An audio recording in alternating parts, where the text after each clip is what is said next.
All right, Curtis, have a seat. Let's let the people know how this all happened. Now, you were the inspiration for the characters, Jake and Elwood, in the Blues Brothers. So tell me how that started down in Eugene, Oregon. First of all, let me clean this up a little bit or clear it up. As I am the inspiration for one of the Blues Brothers, and that's John Belushi. And Belushi was filming Animal House a couple of years before the Blues Brothers movie came out. And the year is 1977, Eugene, Oregon. I live with a bass player named Richard Cousins, and he plays bass for Robert Cray. And one day, Richard comes up to me. I'm sitting in the apartment, and he goes, "Hey, I guess there's a movie in town. Nobody knows the name of it." And he goes, "And Robert's got a part in the movie, Robert Cray." I go, "Oh, really?" And they want to use our equipment, so they want to use a bass for Richard. Robert's going to play it, and Richard says that, and I got an amplifier, a harmonica amplifier. What does this have to do? You'll see. Just hang on. So that's it. That's all. Right there, I go, "Oh, Robert's in a movie." We moved on.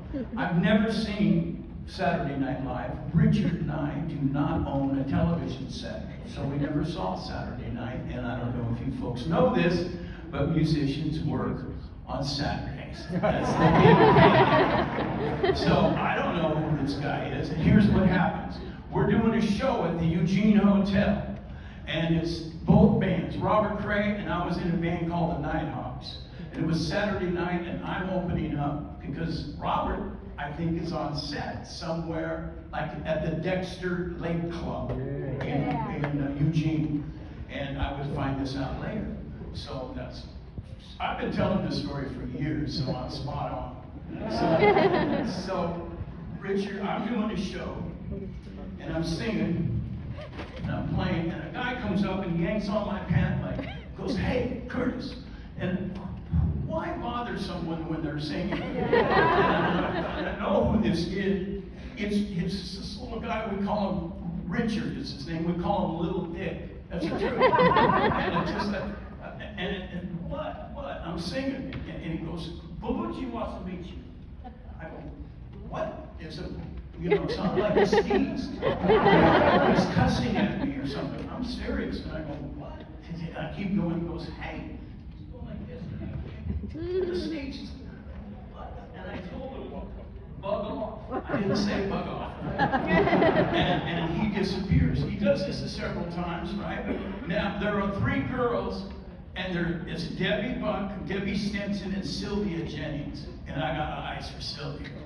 And so I hop off the stage, and they went to high school with me, and I'm headed in that direction, and this guy grabs my arm, swings me around, and goes, "Belushi!" And this guy, about this big, about that wide, comes up, and goes, "Kid, will you shake my hand?" He shakes my hand, and I go, "Yeah, what?" And he says, "You remind me of a friend. He says, "I like your music." I like what you thank you very much. He says, "You remind me of a friend of mine. He plays harmonica too, and his name is Dan Aykroyd." And I'm thinking to myself, who gives a shit? And he plays, every hippie in Eugene plays harmonica. So that's what I'm thinking. And he goes, "Oh, I'm with the movie that's, oh, I see. Yeah, I heard about it." And I go, "Yeah, I've heard about that. Robert Cray's in that movie." And I'm talking to Belushi, the star of the show, and I'm going, "Yeah, Robert Cray's in that movie." And he didn't blink an eye. He just goes, "Yeah, I saw Robert today. We did a scene. He taught us how to dance." And I knew exactly what he meant because Richard and Robert used to do this. So, Eugene, Oregon, we were hot. So I go on. He starts going on a little bit, and here's the punchline. He goes, "So I have to fly from New York to Portland and then drive all the way down here to Eugene to do this show." And he never said Saturday Night Live. He says, "I'm doing a variety show. But I'm really excited because I have to go back and then whatever. But Monday, we're doing a show with Ray Charles. And this is who I am. I go, what? Well, and that's when he started to walk away, and I go, whoa, whoa, whoa, whoa. What do you mean, Ray Charles? And he goes, yeah, we're doing a show with Ray Charles. And I said, you gotta ask him about Guitar Slim. He goes, who's Guitar Slim? You don't know who Guitar Slim is? And I'll tell you, and I'll take 20 minutes just to give me the time, and I'll tell you who Guitar Slim is. And I start going, well, is this 1953, the song, the things I used to do? Ray Charles plays piano and directed the session. And he goes, really? I said, did you know Ray Charles plays alto saxophone? He does. He plays saxophone? I said, yes, he does. And then I named the record. It is Newport Live at Jazz, Atlantic Records, 1958, and the cut is Hot Rod. And he plays alto sax. And Belushi looks at me and he goes, let's go smoke a joint. With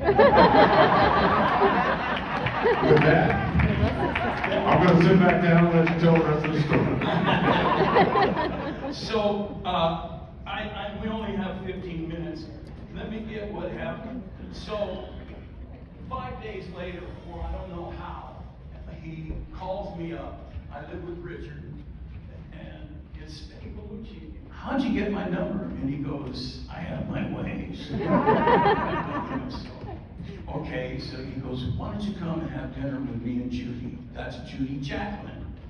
And I said, all right. And he goes, and bring your records. Bring the stuff you were talking about. So I ended up bringing him Magic Sam, Little Walter, King Floyd, who does groove, everybody. Muddy Waters, Sonny Boy Williams, and Howlin' Wolf, all the people, right? And I brought him a pile of records, and that's what I started doing. And one time, I went over to, so they give him a house, and they tell somebody to go on vacation, and Universal Studios gave him a house. I went over and had dinner. They gave him a house? They not gave him a house, but they tell somebody to go on vacation. Right. So he can stay there. So he can stay there, thank you. So, and one time, I visited him 3 times, taking records over. And the second time I went over, he goes, hey, sit here. And he's got a television set right there, and he's watching Gunsmoke. And on Gunsmoke, these character actors are coming up. And you know, a guy would come in the street and go, mail call for Mr. Dillon. And he'd go, mail call for Mr. Dillon. And he was like going, look at, and he knew every character actor, and I could tell he was riffing. And he would take anybody who would sit there and make faces. He was literally taking off the information and copying and working his game. Basically, he was riffing with what he does, and he imitated all the people. I thought that was interesting. I thought you might like to hear that. And I brought these records, and he wasn't like a funny, hilarious. He was serious. And one day, the third time, I'm sitting at the table, and Judy's cooking another dinner, and he comes around to my left side, and I think he showed me his left hand, but he put it in front of me, and it said Jake across. Now, this is Animal House. It's not even released yet. Dan Aykroyd has been trying to get Belushi into the blues, and he told me that. He said, basically, my partner, Dan Aykroyd, is, he's been trying to get me into the blues, and he wasn't until I saw you. And so basically, I was his muse. And to me, I wasn't even thinking about it. Thank you. But I wasn't even thinking that. All I want to do is turn him on to this great music. I want him to know who Muddy Waters is. I want to know him to know who Skip James is. I want him to know that Ray Charles plays alto sax. Because this music of R&B and blues and soul and America, music taught me all about racism and segregation and this wonderful community of people, white and black and Hispanic and Native and whatever. It's just music. That's what I love. And I want this man to understand who these people are. And so he comes out and puts down a stack of records on the third visit. He goes, what do you want? What can I do for you? And I said, give credit where credit's due. And he goes, well, so he didn't go, Curtis, if you got a lawyer, you could probably get creative consultant money and get some points. But he did, what do you want me to do? I said, give credit where credit's due. And one of the things he did was dedicate the record Briefcase Full of Blues to me.